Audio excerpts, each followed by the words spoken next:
Hola, buenas tardes. Vamos a hablar hoy de un gran poeta, el poeta argenmex, mexargén, Juan Gelman.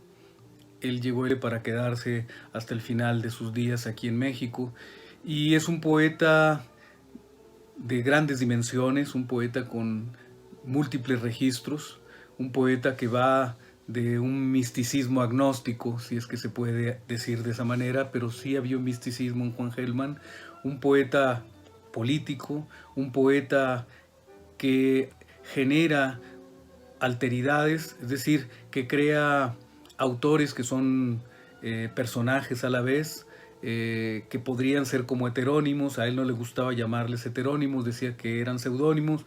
Yo no estaba de acuerdo porque me parece que un seudónimo pues es algo relativamente fácil hacerlo, ¿no? Y lo de él era algo mucho más elaborado, más cercano a la heteronimia, y por eso yo le propuse la alteronimia, es decir, esta relación que hay en doble sentido entre un autor, que es el tronco, y esas ramas que a su vez se desprenden para dar su propia dimensión, su propio espacio mitológico, su propio espacio biográfico, y pues de aquí surgen muchísimos alterónimos de Juan Gelman, ¿no? Uno de ellos es justamente Sidney West, del cual les voy a leer el primer poema, los poemas de Sidney West, que fueron escritos en Buenos Aires en 1968 y 1969.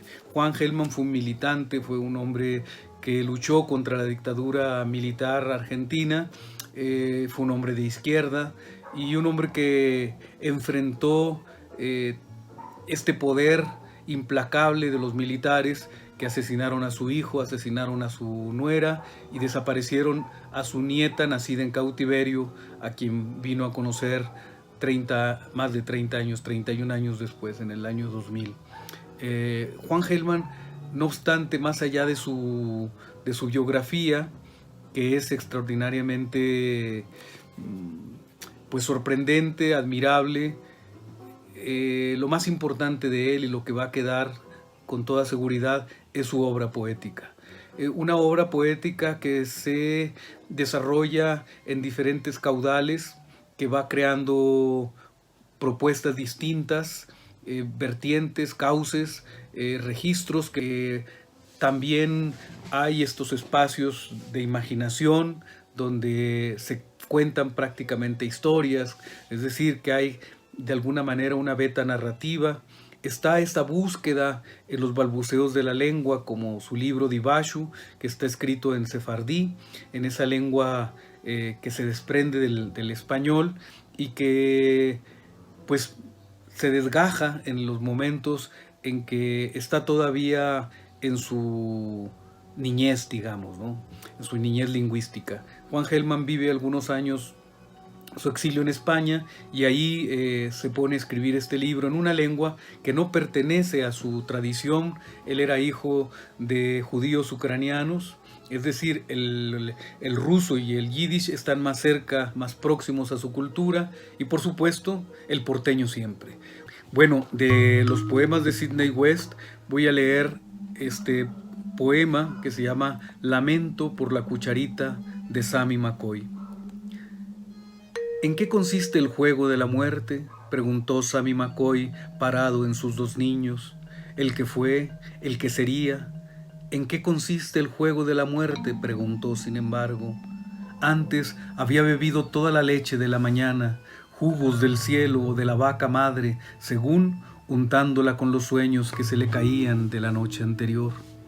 Sammy McCoy era odiado frecuentemente por una mujer que no le daba hijos sino palos, en la cabeza, en el costado, en la mitad del desayuno, esa fiebre. De cada palo que le dieron brotó una flor de leche o fiebre que le comía corazón, pero todo se come el corazón, y Sammy nunca se rendía. Sammy McCoy no se rendía defendiéndose con nada. Con la memoria del calor, con la cucharita que perdió una vez revolviendo la infancia, con todo lo que iba rezando o padeciendo, con su pelela mesmamente. Así del pecho le fue una saliendo, una dragona con pañuelo y la luz como muchacha envuelta en aire, como dos niños sobre los que niño Sammy McCoy se paraba. ¿Y en qué consiste el juego de la muerte?, preguntaba, ya cara a cara de la gran dolora. Cuando murió Sammy McCoy, los dos niños se les despegaron. El que fue se le pudrió y el que iba a ser también, y de ese modo fueron juntos. Lo que la lluvia, el sol o gran planeta o la sistema de vivir separan, la muerte lo junta otra vez. Pero Sammy McCoy habló todavía. ¿En qué consiste el juego de la muerte?, preguntó. Y ya nada preguntó. De sus falanges ángeles con mudos salían con la boca tapada, a cucharita, a memoria o calor. Huella, huella, gritaban sus dos niños, ninguna mujer a salvo, la sombra los juntó. Qué vergüenza, animales, y las caritas les brillaban calientes. Hacía de ser caritas de oro, señoras presidentas o almas cuyas acabarán a los pies de Sammy el que camina. Sammy McCoy pisó el sol y partió.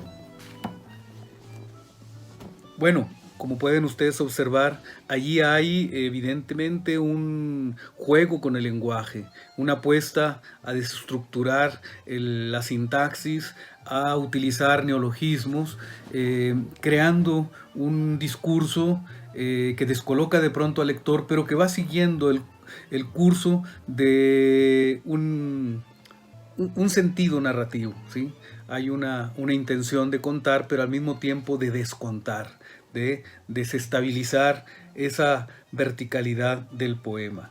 Sin embargo, siempre está esa musicalidad que está buscando el poeta. Bueno, Juan Gelman pues es un poeta con una obra enorme.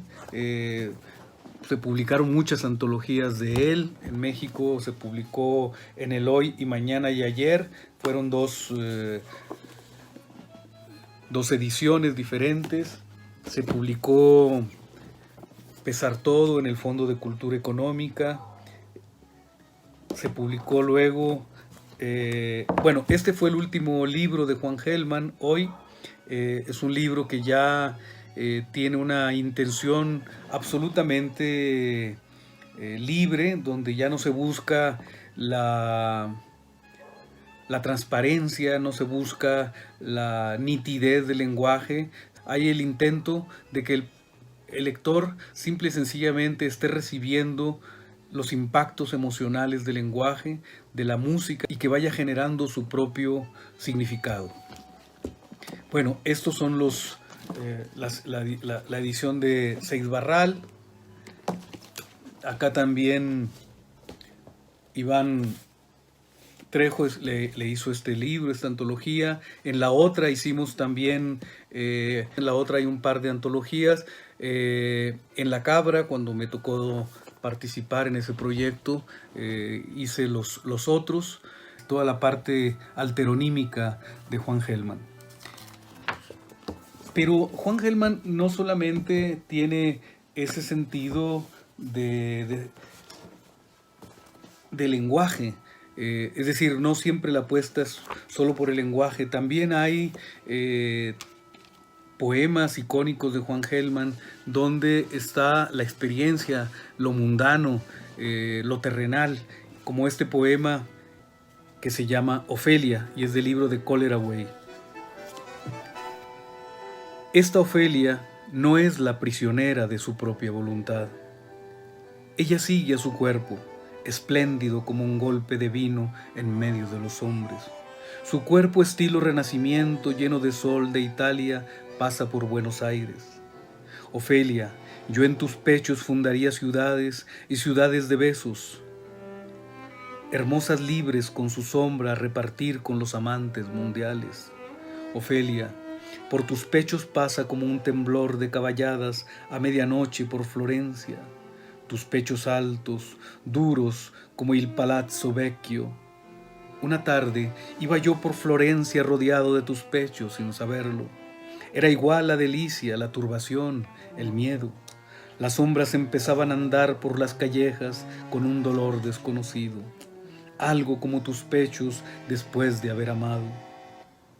Eras oscura, Ofelia, para entonces, y enormemente triste, una adivinación, una catástrofe, un oleaje de olvido después de la ternura, una especie de culpa sin castigo, de furia en paz con su gran guerra.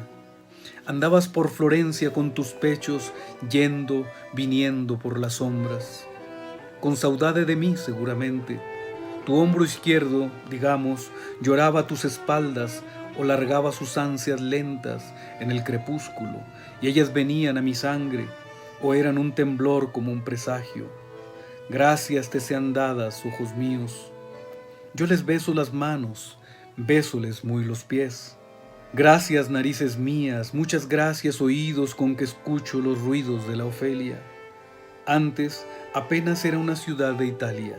Sus tiros me llenaban de otra desgracia el corazón. Bueno, en este poema es muy elocuente la sensualidad, está muy clara la transparencia, la locuacidad en términos de imágenes. Podemos ver a esta maravillosa Ofelia cruzar la plaza, sentir la nostalgia, sentir la evocación del poeta. Déjenme ver. Este es otro ejemplo de la poesía de Juan Gelman, que tiene que ver con el juego con la antigüedad, con los tiempos, traer desde otras circunstancias, desde otras dimensiones, la tradición, situándola en la perspectiva de un presente. Esto forma parte de los poemas de John Wendell, otro de los alterónimos de Juan Gelman. Con amenazas y promesas, con veneno y ajenjo, los albañiles edificaron la casa del rey, y después no pudieron holgar, porque vino la muerte a darles otro empleo. Los albañiles le dijeron a la huesuda: no nos lleves, hay que hacer todavía, hay que revocar a fino las paredes, hay que limpiar las manchas de cal. Los carpinteros tenían que mejorar el acabado de las puertas, los marcos de las puertas. Los pintores no habían terminado de pintar. ¿Cómo nos va a tomar ahora?, le decían. Pero la muerte dijo que necesitaba un palacio como aquel y más bello que aquel, y quería que trabajaran para ella, y los empezó a separar por oficio, hasta que llegó a Iranyaca, el mejor de los albañiles, autor de paredes famosas, y cuando lo iba a pasar al otro lado le preguntó: ¿dónde está tu corazón? Tiene que venir también tu corazón. No lo tengo, contestó Iranyaca. Ha hecho su casa en una mujer. Oh muerte, restos de mi corazón encontrarás en cada casa de este reino. En cada pared que levanté hay restos de mi corazón. Pero mi corazón ha hecho su casa en una mujer. Y por último, les leo de este libro, donde ya hay una apuesta absoluta por el lenguaje, y sin embargo todavía podemos localizar esos fragmentos emotivos, esa sentimentalidad, donde Juan Gelman recupera el decir de lo biográfico. Este poema está dedicado a su hijo Marcelo. El poema quiere engañar al tiempo y el sufrimiento lo derrota. Si escuchara lo que huye de la puerta, si la imperfecta luz diera tu libro, si traicionara este dolor, si oyera tu descanso, si el alba tropezara con el árbol que te abrigó una vez, si pudieras volver a casa una noche cualquiera. Bueno, pues este es Juan Gelman. Juan Gelman es un ejemplo en todos los sentidos. Los invito a leer la poesía de Juan Gelman.